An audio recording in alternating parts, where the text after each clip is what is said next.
Hello and welcome to Electronics 6. Let's try and get this down.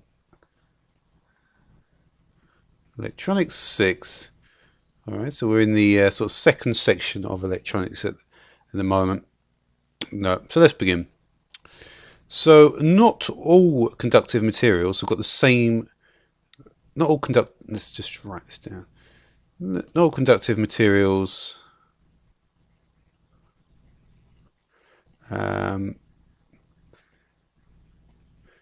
have the same level of conductivity.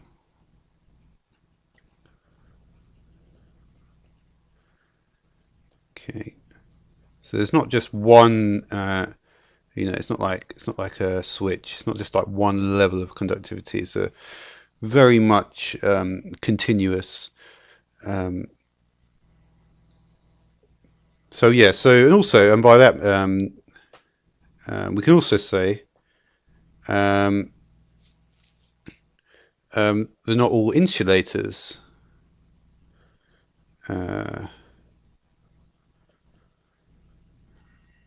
Are equally resistant to electron motion. Okay. So yeah, so it's continuous on both the both for conductors and for insulators.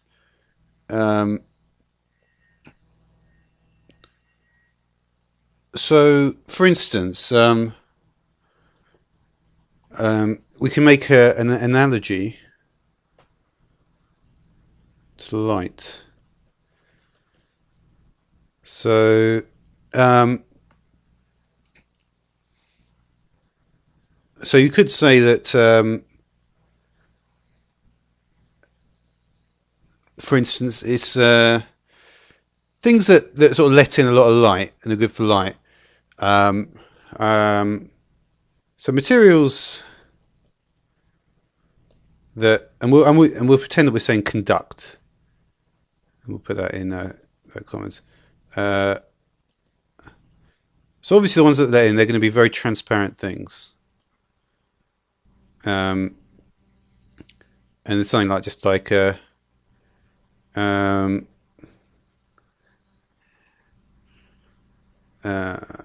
well, materials that don't are said to be opaque.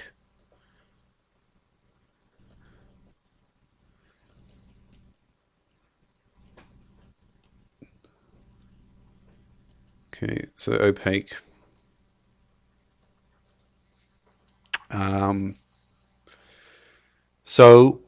But even so, even within this, we've got like, it's got like window glass. I mean, that's going to be very good at it. But something like plastic is not so good. So if you've only got one sort of, opening like a window, it'll let in a lot of light. If that's just a plastic, just a window with plastic in it, it's not going to do so well. So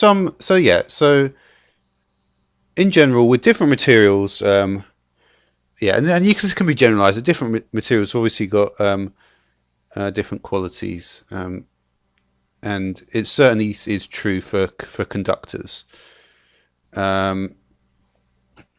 So you recall in the last episode at the end, I spoke about various things that were good conductors. I spoke about silver, copper, gold, aluminium, iron, steel, brass, bronze, mercury, graphite, dirty water, and concrete. Of those, so of the list in 5, of the list given in 5, and I'm just going to just write the numbers here because obviously these series by now it's fairly obvious how it's working. Of the list given in 5, and then I'll probably put it in a playlist, I'm sure, so it'll be fine. It's 5. Of the list given of the list given in 5, silver is the best conductor. And that's what I'm going to be talking about in this episode. I want to be clear about as we get into electronics, we need to be clear about exactly how it works. Why do these things so instantaneous? One, like how come the internet seems to go, is not like going at a crawl, and obviously it's because of the speed of light. But we'll speak about that in a moment. Um, um, so when we say that silver is the best conductor, so silver offers easy paths, offers an easier passage than the other materials. 4 electrons than the other materials.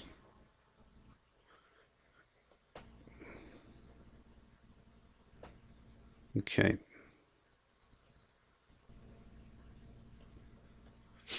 Yeah.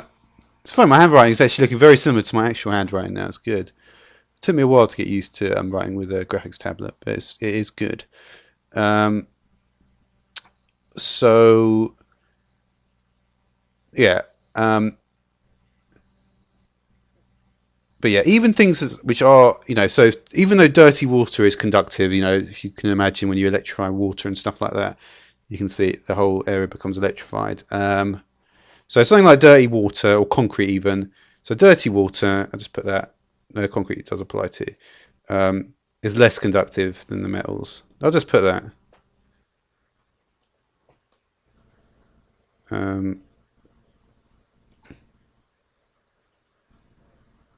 Obviously, and I could put a lot less. Just to clarify this, it's not even really a competition. So what's the next thing I can put? Let's just do a little gap here.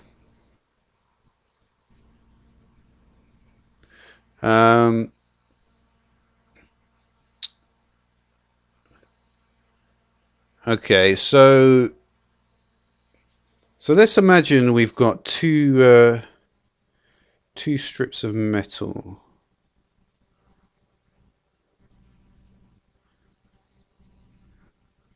Okay.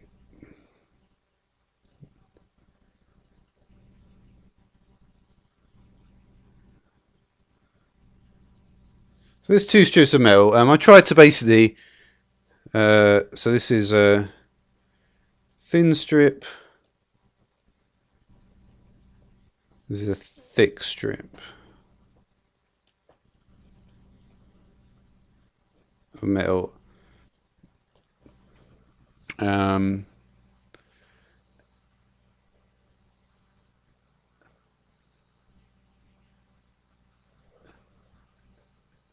Okay, so if we've got a thin strip and a thick strip, we're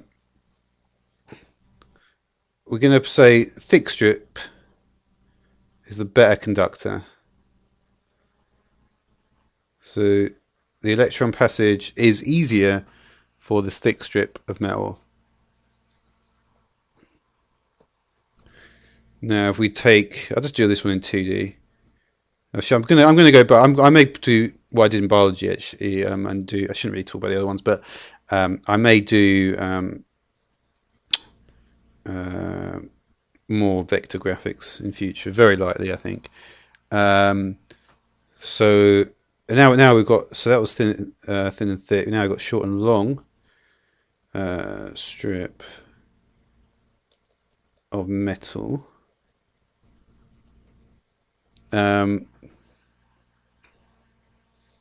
So this one is the better conductor now, the short strip. So yeah, so the short strip beats the long strip, the thick strip beats the thin strip. So we've got, so yes, so thick and short seem to be desirable.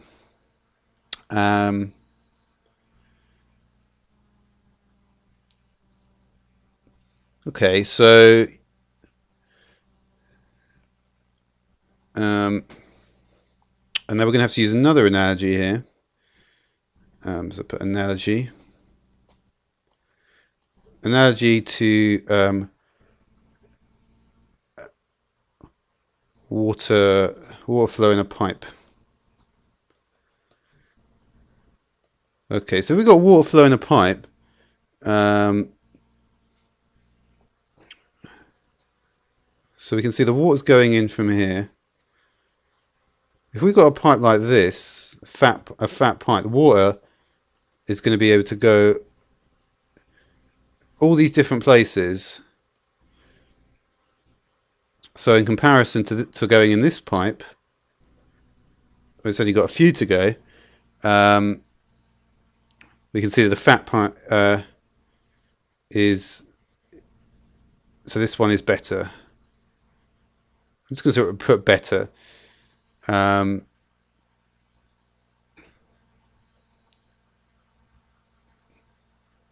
yeah, and similarly, so that corresponds to the thin and thick strip. So this is fat and thin, and then similarly we'll do a short and a long one.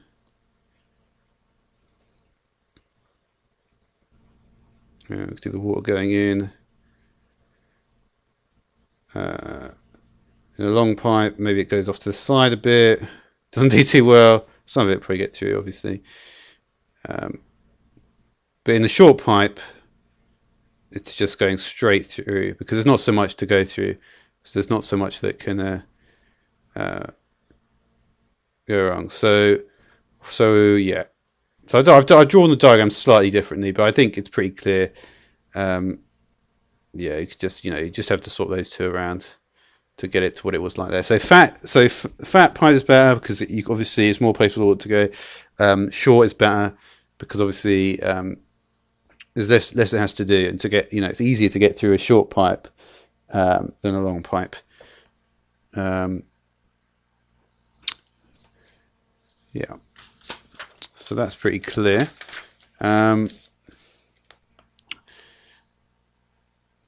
Okay. Now, so what about heat? Okay. So, yeah, I mean, look at, say, glass. So we've got room temperature. Whatever that might be, 20 degrees C maybe. We can see that glass, for instance, is a good insulator. So yeah, it's obviously a reason they're chosen for windows. But what about very high? And I'm just I'm not giving specifics.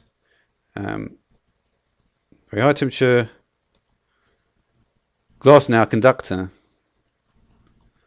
Imagine the passage of time, of course. So glass is a conductor at very high temperature.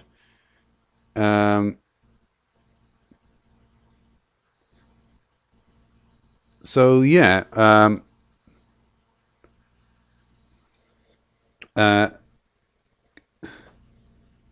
gases can also behave this way. Okay.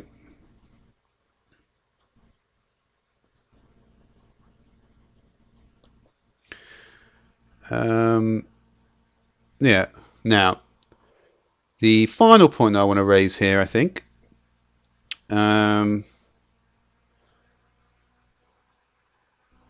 the final point I'm going to raise is that the conductors, though, the metals, in general, we want to be thinking like that.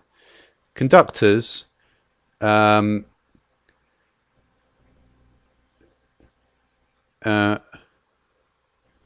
I'll put most metals anyway, become worse conductors when heated. So heat is not good for conductors. So you do not want to heat it all up to make it better. That will not work. It's fine for something like glass. It becomes it's not even a conductor. But if you've got a metal, the best, you want it to be cool, basically. So imagine sort of something like water cooling. Um, Better conductors when cool.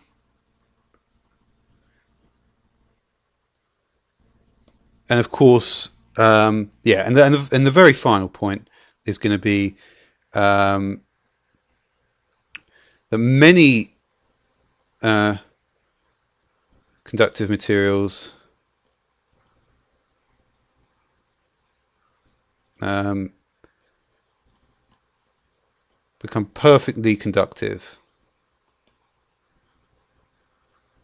So I guess it's not really what I said at the beginning. It's not exactly, there is a perfect sort of conductiveness, um, and this is known as superconductivity.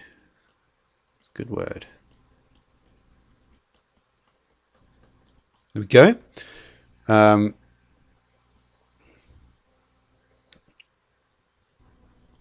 at very low temperatures.